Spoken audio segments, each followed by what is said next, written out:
Hello viewers, welcome to my channel and page. আপনারা গত এই ভিডিওতে দেখেছেন কিভাবে রক্ত পরীক্ষার রিপোর্ট বুঝতে হয়, জানতে হয়। আজকে আরেকটি গুরুত্বপূর্ণ বিষয় সম্পর্কে আপনাদেরকে দেখানো হবে, সেটি হলো প্রস্রাব পরীক্ষার রিপোর্ট সম্পর্কে। সম্পূর্ণ ভিডিওটি দেখলে আপনারা প্রস্রাব পরীক্ষার রিপোর্ট পুরোপুরি বুঝতে পারবেন আশা করা যায়। প্রথমে আপনারা দেখুন কিভাবে প্রস্রাব পরীক্ষার রিপোর্ট বুঝতে হয়, জানতে হয়। তারপরে প্রস্রাবের সমস্যার উপরে যে সমস্ত রোগগুলো দেখা দেয় এবং সেই রোগগুলো নিরাময়ের জন্য যে হোমিওপ্যাথিক মেডিসিনগুলো ব্যবহার করা হয়, সেই ওষুধগুলি সম্পর্কে আমি বলবো। তো চলুন প্রথমে আমরা জেনে নেই প্রস্রাব পরীক্ষার রিপোর্ট কিভাবে বুঝতে হয়। ইউরিন টেস্ট রিপোর্টের প্রথমেই স্যাম্পল নাম্বার থাকবে, তারপর পেশেন্ট আইডি থাকবে, তারপর ডেট থাকবে, অর্থাৎ যেই তারিখে প্রস্রাব পরীক্ষা করা হয়েছে সেই তারিখটি উল্লেখ থাকবে। তারপর পেশেন্ট নেম অর্থাৎ রোগীর নাম থাকবে, যার প্রস্রাব পরীক্ষা করা হয়েছে তার নাম থাকবে। তারপর সেক্স, এই সেক্স ইংরেজি শব্দটি দ্বারা মেল বা ফিমেল বোঝানো হয়, অর্থাৎ পুরুষ বা মহিলাকে বোঝানো হয়। এখানে যেহেতু মহিলার প্রস্রাব পরীক্ষা করা হয়েছে, এখানে ফিমেল উল্লেখ করা হয়েছে। তারপর রয়েছে এইজ অর্থাৎ বয়স, যার প্রস্রাব পরীক্ষা করা হয়েছে তার বয়স এখানে উল্লেখ করা রয়েছে। তারপর রয়েছে রেফার্ড বাই, অর্থাৎ যে ডাক্তার এই পরীক্ষাটি করার জন্য রেফার্ড করেছে সে ডাক্তারের নাম এখানে দেওয়া আছে। তারপর দেওয়া রয়েছে ইউরিন এক্সামিনেশন অর্থাৎ প্রস্রাব পরীক্ষা। তারপর দেওয়া রয়েছে রিপোর্ট অর্থাৎ প্রতিবেদন। একটি ইউরিন টেস্টের রিপোর্ট তিনটি ধাপে করা হয়। প্রথম ধাপটি হচ্ছে ফিজিক্যাল এক্সামিনেশন অর্থাৎ শারীরিক পরীক্ষা। তারপরের ধাপটি হচ্ছে কেমিক্যাল এক্সামিনেশন অর্থাৎ রাসায়নিক পরীক্ষা। তারপরের ধাপটি হচ্ছে মাইক্রোস্কোপিক এক্সামিনেশন অর্থাৎ আণুবীক্ষণিক পরীক্ষা। এখন আমরা জানব ফিজিক্যাল এক্সামিনেশন কাকে বলে। প্রস্রাবের সাথে কোনো ধরনের কেমিক্যাল বা কোনো কিছু না মিশিয়ে সরাসরি যে এক্সামিনেশন করা হয় তাকে ফিজিক্যাল এক্সামিনেশন বলা হয়। তারপর রয়েছে কেমিক্যাল এক্সামিনেশন। এখন আমরা জানব কেমিক্যাল এক্সামিনেশন কাকে বলে। প্রস্রাবের সাথে কেমিক্যাল মিশিয়ে যে এক্সামিনেশন করা হয় তাকে কেমিক্যাল এক্সামিনেশন বা রাসায়নিক পরীক্ষা বলা হয়। তারপর রয়েছে মাইক্রোস্কোপিক এক্সামিনেশন বা আণুবীক্ষণিক এক্সামিনেশন। এখন আমরা জানব মাইক্রোস্কোপিক এক্সামিনেশন বা আণুবীক্ষণিক এক্সামিনেশন কাকে বলে। যখন ইউরিন বা প্রস্রাবের কয়েক ফোঁটা নিয়ে মাইক্রোস্কোপিক মেশিনের নিচে দিয়ে পরীক্ষা করা হয় তখন তাকে মাইক্রোস্কোপিক এক্সামিনেশন বা আণুবীক্ষণিক পরীক্ষা বলা হয়। তো আমরা সংক্ষেপে জেনে নিলাম ফিজিক্যাল এক্সামিনেশন, কেমিক্যাল এক্সামিনেশন এবং মাইক্রোস্কোপিক এক্সামিনেশন কাকে বলে।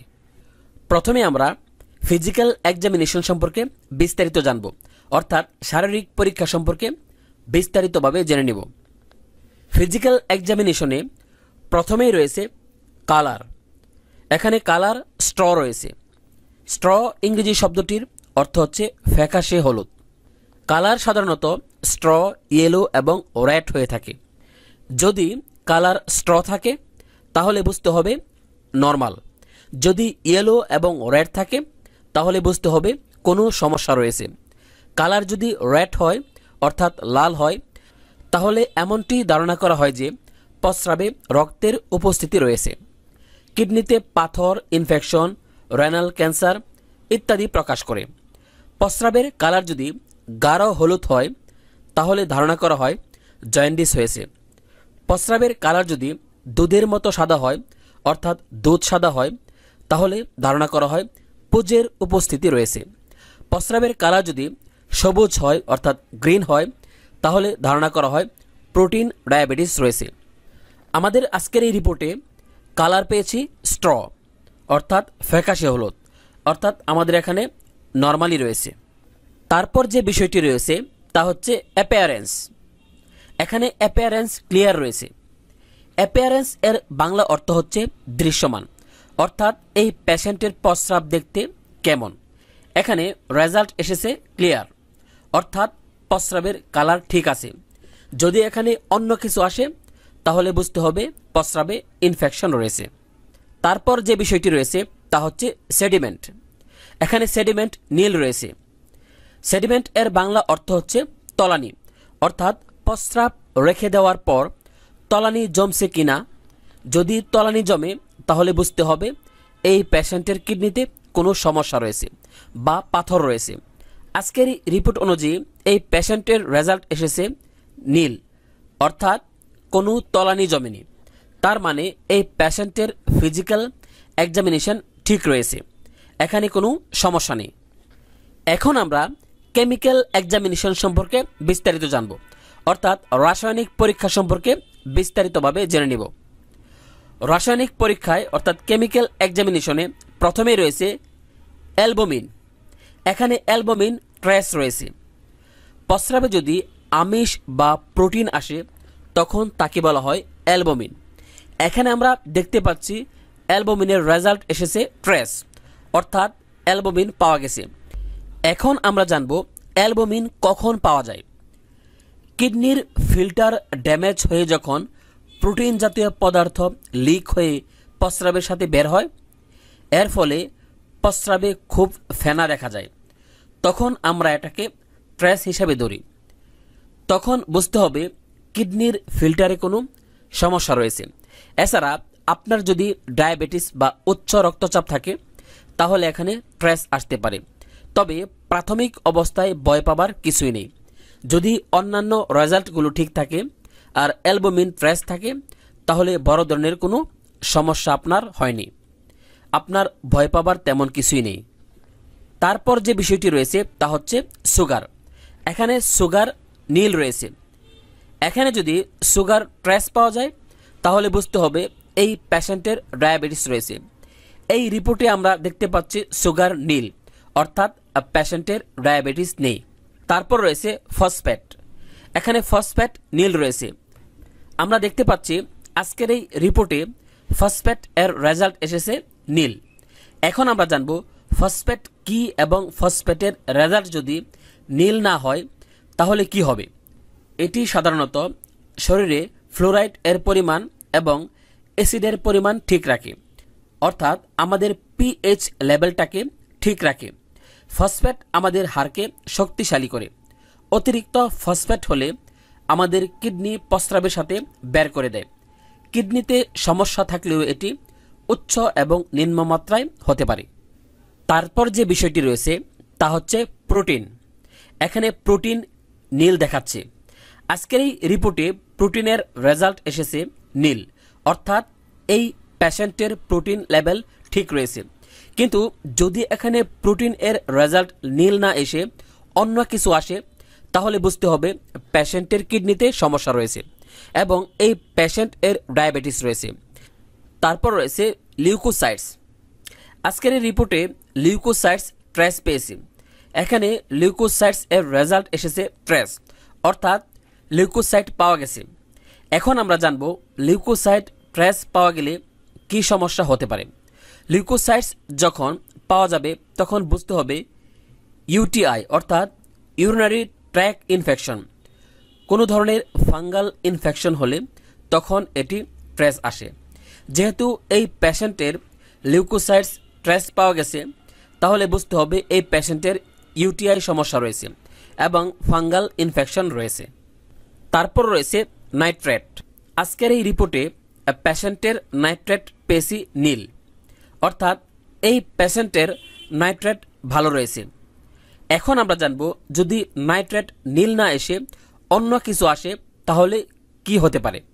যখন নাইট্রেট পজিটিভ আসে বা ট্রেস আসে তখন এটিকে খুব সতর্কতার সাথে মাইক্রোস্কোপিক পদ্ধতির মাধ্যমে আবার দেখা হয়, কারণ নাইট্রেট যদি ট্রেস আসে তাহলে বুঝতে হবে এই পেশেন্টের 100% প্রস্রাবে ইনফেকশন রয়েছে এবং বড় ধরনের কোনো সমস্যা রয়েছে।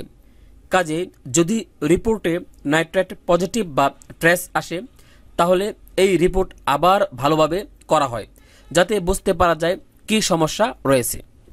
তারপর সর্বশেষ যে বিষয়টি আমরা জানব তা হচ্ছে মাইক্রোস্কোপিক এক্সামিনেশন, অর্থাৎ আণুবীক্ষণিক পরীক্ষা সম্পর্কে বিস্তারিতভাবে জানব। মাইক্রোস্কোপিক এক্সামিনেশনের প্রথমেই রয়েছে ইপিথেলিয়াল সেল। আজকের এই রিপোর্টে রেজাল্ট এসেছে 2 থেকে 4 HPF। এই HPF এর অর্থ হচ্ছে হাই পাওয়ার ফিল্ড। এখন আমরা জানব HPF যদি 2 থেকে 4 এর মধ্যে না থাকে তাহলে কি হবে। ইপিথেলিয়াল সেল আমাদের বডির উপরিভাগে পাওয়া যায়। এটি আমাদের বডির উপরিভাগ থেকে আসে, যেমন স্কিন, প্রস্রাবের রাস্তা, ব্লাড ভেসেল ইত্যাদি। ইপিথেলিয়াল সেল আমাদের বডির ভেতরের এবং বাইরের অঙ্গকে ভাইরাসের আক্রমণ থেকে রক্ষা করে। যখন এর পরিমাণ বেশি হবে তখন বুঝতে হবে ইপিথেলিয়াল সেলে সমস্যা রয়েছে এবং কোনো ধরনের ইনফেকশন রয়েছে। যদি নর্মাল রেঞ্জ এর চেয়ে বেশি হয় তাহলে ধারণা করা হয় মূত্রনালী বা মূত্রে ইনফেকশন আছে অথবা পাথর রয়েছে। ইপিথেলিয়াল সেল এর নর্মাল রেঞ্জ পুরুষের ক্ষেত্রে 1 থেকে 3 HPF, মহিলাদের ক্ষেত্রে 4 থেকে 8 HPF। আজকের এই রিপোর্টে ইপিথেলিয়াল সেল পেয়েছি 2 থেকে 4 HPF, অর্থাৎ ইপিথেলিয়াল সেল নর্মাল রেঞ্জের মধ্যে রয়েছে। তারপর যে বিষয়টি রয়েছে তা হচ্ছে আরবিসি। আজকের এই রিপোর্টে আমরা আরবিসি পেয়েছি নীল। আরবিসি এর ফুল মিনিং হচ্ছে রেড ব্লাড সেল। এখানে আমরা দেখতে পাচ্ছি পেশেন্ট এর রেজাল্ট এসেছে নীল। এখন আমরা জানব এই পেশেন্ট এর যদি নীল না এসে ট্রেস আসে তখন কি হবে। যেহেতু আরবিসি এর full meaning red blood cell, তার মানে যখন এখানে ট্রেস পাওয়া যাবে তখন বুঝতে হবে এই পেশেন্ট এর প্রস্রাবের সাথে রেড ব্লাড সেল বের হয়ে যাচ্ছে। তাহলে এই পেশেন্ট এর রেড ব্লাড সেল কমে যাবে। কাজে আবার টেস্ট করে দেখতে হবে এই পেশেন্ট এর হিমোগ্লোবিন লেভেল ঠিক আছে কিনা। আরবিসি সাধারণত নীল থাকে। যদি উপস্থিতি থাকে তাহলে ধারণা করা হয় রেনাল স্টোন বা কিডনিতে পাথর রয়েছে, ইনফেকশন বা সংক্রমণ, ইনফ্লামেশন বা প্রদাহ, নেফ্রাইটিস বা কিডনি রোগ এবং মূত্রনালীর ক্ষত ইত্যাদি নির্দেশ করে। তারপর রয়েছে পিইউএস সেল। পিইউএস সেলের নর্মাল রেঞ্জ হচ্ছে 2 থেকে 4 HPE। আজকের এই রিপোর্টে আমরা পিইউএস সেল পেয়েছি 2 থেকে 5 HPE। যেহেতু এই পেশেন্ট এর রেজাল্ট 2 থেকে 4 এর ভিতরে নেই, সেহেতু এই পেশেন্ট এর পিইউএস সেল এর রেজাল্ট কিছুটা বেশি রয়েছে। যদি 1 কিংবা 1.5 বেশি আসে তাহলে বুঝতে হবে তেমন বড় ধরনের সমস্যা নেই, কিন্তু যদি অতিরিক্ত বেশি আসে তাহলে বুঝতে হবে এই পেশেন্টের বড় ধরনের কোনো ইনফেকশন রয়েছে। তারপর যে বিষয়টি রয়েছে তা হচ্ছে আদার্স ফাইন্ডিং। এখানে আদার্স ফাইন্ডিং রয়েছে ক্যালসিয়াম অক্সালেট পজিটিভ। এই আদার ফাইন্ডিং সব ক্লিনিকে করা হয় না। যে সকল ক্লিনিকে ভালো উন্নত মানের মেশিন রয়েছে সে সকল ক্লিনিকে করা হয়। অনেক ক্লিনিকে এই রেজাল্টটি দেয় না। তো প্রিয় শিক্ষার্থী বন্ধুরা, তো ভিউয়ার্স, আপনারা দেখলেন কিভাবে প্রস্রাব পরীক্ষার রিপোর্ট বুঝতে হয়। এখন আমি প্রস্রাবের রোগের জন্য যে হোমিওপ্যাথিক মেডিসিনগুলো ব্যবহার করা হয় রোগ নিরাময়ের জন্য, সেই ওষুধগুলোর নাম আপনাদেরকে শোনাচ্ছি। সবগুলো ওষুধের নাম বলতে গেলে অনেক সময় লাগবে, তাই যেগুলো মেইন ওষুধ, প্রধান ওষুধ হোমিওপ্যাথিক প্রস্রাবের রোগের জন্য, সেগুলোর নাম আমি বলতেছি। যদি প্রস্রাব খড়ি ঘোলা বা দুধের মতো হয় তাহলে আয়োডাম, ক্যালকেরিয়া কার্প, অ্যাসিড মিউর, সিনা, অ্যাসিড ফস এগুলো ব্যবহার করা হয়। প্রস্রাবে যদি রক্ত আসে, পচা রক্ত, তাহলে ল্যাকেসিস, ক্রোস্টে, অ্যাসিড কার্বল, এই সমস্ত হোমিওপ্যাথিক ওষুধগুলো ব্যবহার করা হয়। তারপরে যদি রক্ত প্রস্রাব হয় তাহলে ক্যান্থারিস, হেমামিলিস, টেরিবিন্থো, ককাস, আর্নিকা, ইপি, মিলিফো, মার্কর, থ্যাম্পি, ফেরামিউর, অ্যাসিড গ্যালিক, ল্যাকেসিস, ক্রোটেলাস, হেলিবোর ইত্যাদি ওষুধ ব্যবহার করা হয় যদি রক্ত প্রস্রাব করে। প্রস্রাবে যদি কালো রক্ত থাকে তাহলে আর্সেনিক, অ্যাসিড কার্বল, ক্রোটেলাস, ক্যালক্লোর, ল্যাকেসিস, মার্কর, ফস এই সমস্ত ঔষধ ব্যবহার করা হয় যদি প্রস্রাব কালো রঙের হয় বা কালো রক্ত হয়।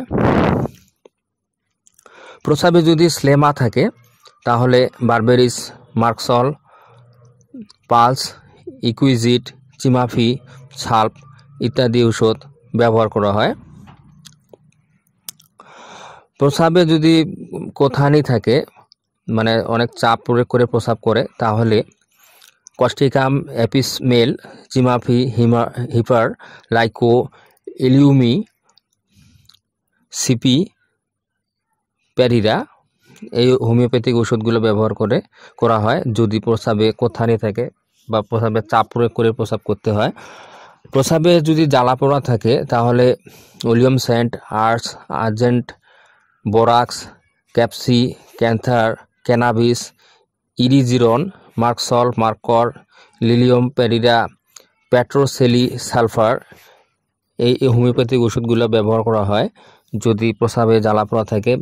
আর প্রস্রাবের পূর্বে যদি জ্বালা পোড়া থাকে তাহলে ক্যানাবিস, ইন্ডিকা, বারবেরিস, ক্লিমে এই সমস্ত হোমিওপ্যাথিক ওষুধগুলো ব্যবহার করা হয় যদি প্রস্রাবের পূর্বে জ্বালা পোড়া থাকে। প্রস্রাবের সময়ে যদি জ্বালা থাকে তাহলে বোরাক্স, বারবেরিস, ক্যানাবিস, স্যাট, অ্যাসিড ক্লোর, সিমাফিলা, কিউবেবা, ক্যানাবিস ইন্ডিকা, লিলিয়াম এই সমস্ত হোমিওপ্যাথিক ওষুধগুলো ব্যবহার করা হয় যদি প্রস্রাবের সময় জ্বালা পোড়া হয়। আর প্রস্রাবের শেষে যদি জ্বালা পোড়া হয় তাহলে সারসা, ক্যানাবিস, ক্যাপসি, ইকুইজিট, ক্যালিবাই, মার্কর, অ্যাসিড নাইট এই সমস্ত হোমিওপ্যাথিক ওষুধগুলো ব্যবহার করা হয় যদি প্রস্রাবের শেষে জ্বালা থাকে। কলেরা রোগের কারণে যদি প্রস্রাব বন্ধ হয় তাহলে এর জন্য হোমিওপ্যাথিক ওষুধ আছে। তারপরে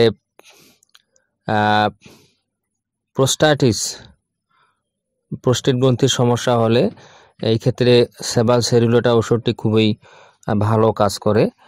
তারপরে আপনাদের আরেকটি সমস্যা হলো প্রস্রাবের, সেটি হলো রাত্রে বিছানায় প্রস্রাব করে, বিশেষত শিশুরা এই কাজটি করে, এই সমস্যাটি তাদের হয়।